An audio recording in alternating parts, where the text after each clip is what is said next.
People are getting increasingly interested into photography. Most of them cannot invest in a new gear, but most of them already have an advanced point and shoot which has those manual modes, aperture modes and shutter modes. They just don't know about it. So, I'm Abhishek for Wilson Chips, and this is a comprehensive review about our advanced point and shoot cameras which have all those manual modes, aperture modes and shutter modes, and we'll also teach you how to use it. So, without any further ado, let's begin.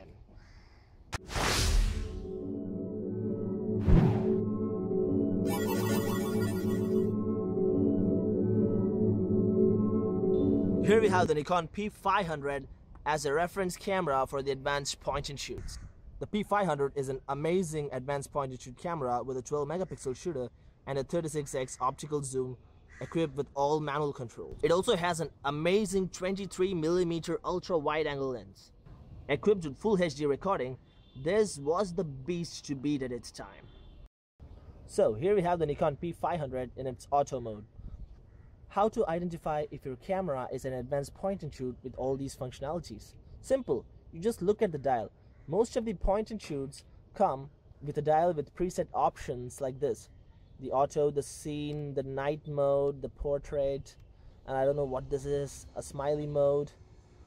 And this is a user customizable.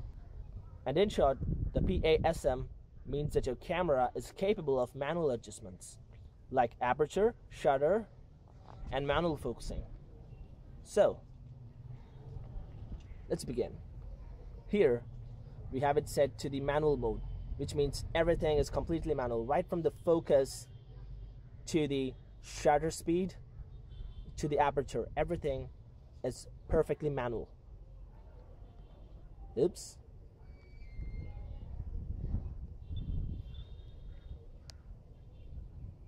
So let's get close to a subject. So this is your focus button. You can change focus between autofocus, macro, landscape, and manual focusing. What we need here is manual focusing. So we're on to manual focusing now. As you can see here, this is the manual focus bar.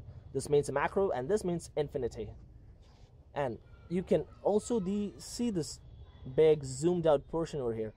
This actually helps you focus. For example, look at this text. I'm going deep into the macro. The text is not visible. Let me fine tune it until the text is barely visible. You can see the bar raising over here. A little more. Perfect. So this helps you identify if it's actually crisp and clear, because the viewfinder is limited to 3 inches, which makes it difficult to find if something is clearly focused or not, especially at 1080p video. Okay, so in order to get a more depth of field, let me get closer. So this is where the magic really starts.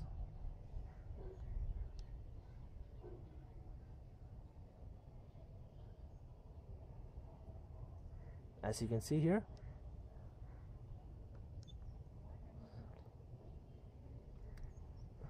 the foreground is in focus, whereas the background is out of focus. I'm sorry for the shake, but I think it's pretty much visible. And you do the same thing. You press on the OK button to get the background to focus. You focus a little more, and there you have it, background into focus.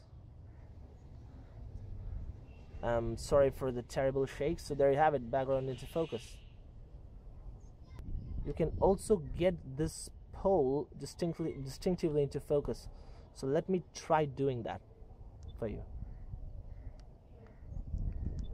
You see that? It's distinctively in focus. Okay, so we're good about focus, right?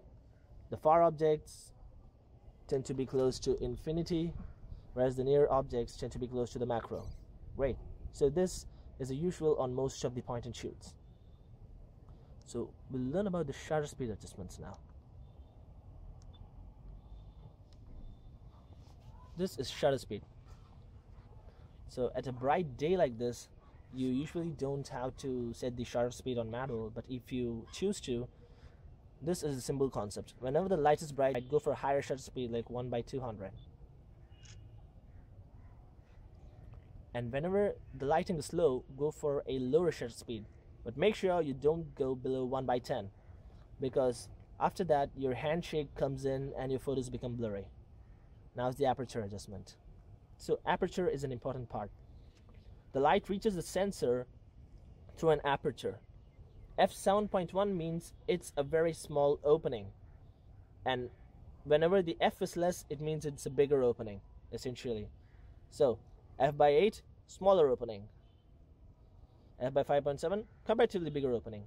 Always go for a smaller f value, like f/5, f/3, the most minimum f's. Do not go for a higher f value. We took the same photo at 1/200. With an f5.7, you can go for a higher shutter speed because the light that enters the sensor is more. You see that? This was shot at 1/200. Oops, sorry. You see that this was shot at 1/200, f7.1. And this was shot at 1/320, f5.7. At lower f's, you're allowed to go for higher shutter speeds. So that's about it. That's a quick review of how to use the manual modes on your advanced point and shoot. So quickly run along, take your advanced point and shoot, and check if you have the PASM modes. If you have it, you're in luck. You can take some stunning and amazing videos and creative photos with these modes. So let us know what you think and your experience about using an advanced point and shoot for manual modes. And if you found this video helpful, please do give us a like and subscribe down below. That really helps. Hope you have a wonderful time with your camera. Thank you and have an amazing day.